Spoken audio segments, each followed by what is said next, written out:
ఇక్కడ ఎక్కడికి పోతున్నానో నాకే తెలియట్లేదు. ఇక్కడ మన్నపురం నుంచి చింతరేవుల దాటి వచ్చానని చెప్పుకోవచ్చు.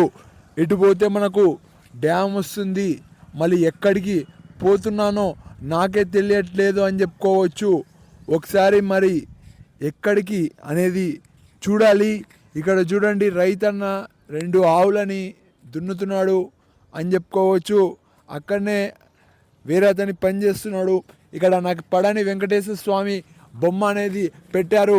మొత్తానికి నేను 0 అని చెప్పుకోవచ్చు. నా గురించి పట్టించుకోవాల్సిన అవసరం లేదు, నా పాడాలన ఆధారపడాల్సిన అవసరం లేదని చెప్పుకోవచ్చు. ఇక్కడ పెట్రోల్ అనేది కొట్టించుకుంటున్నారు మా తాత మనుషులు అని చెప్పుకోవచ్చు. మా తాత బంధువులు, మా తాత అన్నదమ్ములు, మా తాత ఓకే ఇంకా చాలా బంధువులు అని చెప్పుకోవచ్చు.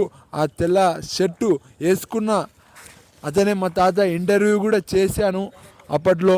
చూడండి, ఇక్కడ ఎటు చూసినా మనం అటు ఇటు చెట్లు అనేటివి వేస్తున్నారు. ఇక్కడ రోడ్డు మధ్యలో అని చెప్పుకోవచ్చు. ఇక్కడైతే చాలా వరకు చల్ల వెదర్ ఉంది. ఇక్కడ చూడండి, ఇక్కడ పచ్చగా ఉన్న పొలాలు. ఇటు చూడండి,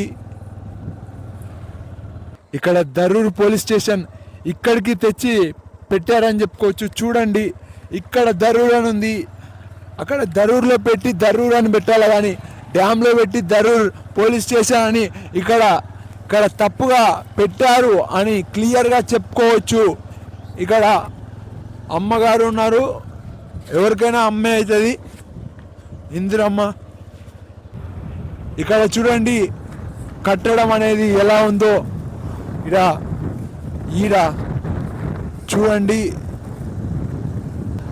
ఇక్కడ చాలా వాటర్ అనేటివి కనపడుతున్నాయని చెప్పుకోవచ్చు. నిదానం కూడా ఇక్కడ చూస్తే నిండగా ఉంది, మొత్తం వాటరే ఉందని చెప్పుకోవచ్చు.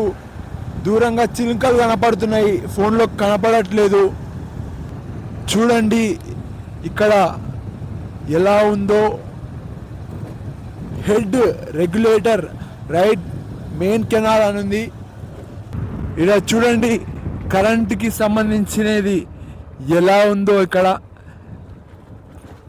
తెలంగాణ పవర్ కార్పొరేషన్ అని ఉంది. ఇక్కడ కరెంటు తయారవుతుందని చెప్పుకోవచ్చు.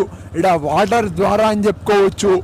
ఇక్కడ మనకు క్లియర్గా ఎవరైనా ఎక్స్ప్లెయిన్ చేసే వాళ్ళు ఉంటే మనకు కూడా అర్థమవుతుంది. చూస్తే రైతన్నలు ఒడ్లు అనేటివి పల్లీలో మొత్తానికి ఏవో కానీ తీసుకెళ్తున్నారని చెప్పుకోవచ్చు. ఇక్కడ ఒకసారి వాళ్ళ కష్టాన్ని చూపిద్దామని ఇక్కడ ప్రత్యేకంగా వీడియో అనేది తీస్తున్నానని చెప్పుకోవచ్చు. ఇక్కడ చాలా వరకు చేపలు అనేటివి తింటారు. చేప ఫ్రై, చేప పులుసు మరియు మందు తాగుతారు. ఇవి చెప్పకూడదని నేను అనుకుంటాను, కానీ ఇక్కడ చెప్పానని చెప్పుకోవచ్చు. ఇక్కడ చూడండి ఎంత షెడ్లేసి పెట్టారో. ఇక్కడ పక్షులు కనబడుతున్నాయి దూరం నుంచి. ఇక్కడ నేను చెప్పకపోయినా నా గురించి ఆలోచించాల్సిన అవసరం లేదని చెప్పుకోవచ్చు.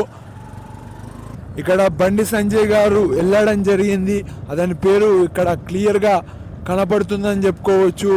ఇక్కడ ప్రత్యేకంగా ఇది ఏదో కొద్దిగా సమంగా తెలియట్లేదు, వాటర్కి సంబంధించినదేమో.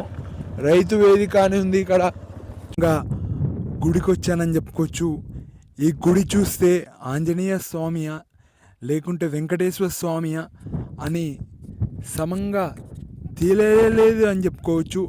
చాలా వరకు ఇక్కడ ఎవరి రాని చోటు అని చెప్పుకోవచ్చు. ఇక్కడ ఊరి చివరిలో ఉంది, నారాయణపేట జిల్లా సైడ్ అని చెప్పుకోవచ్చు. ఇక్కడ చూస్తే చాలా ఎవరు లేరు, చుట్టుముట్టు పొలాలు లేవు. ఒక ఎడారిని తరిపిస్తుందని చెప్పుకోవచ్చు. ఇక్కడికి వచ్చి ఇప్పుడు మీరు వీడియోలో చూశారు, ఫస్ట్ నుంచి ఎవరెవరు వచ్చారో మా బంధువులు వచ్చారు, మీరు క్లియర్గా చూశారు. ఇది నేను చెప్పదలుచుకునేది. చాలా కొద్దిగా భక్తితో పిల్లగాడు సమంగా అల్లరి చేస్తున్నాడు, మనుషులని మీదికి పోతున్నాడు అని ఇక్కడ తొలక రావడం జరిగింది. ఇక్కడ కొట్టారు అని చెప్పుకోవచ్చు. అదే కొట్టలేదు, సారీ, క్షమించండి. ఇక్కడ వాళ్ళకి నేను నచ్చట్లేదు అని ఇలా దేవుని కాడికి తోలుకొని వచ్చారు. ఇక్కడ దాదాపుగా ప్రాణభిక్ష పెట్టినట్టుగా చూపించారు నాకు, అలా చేశారని చెప్పుకోవచ్చు.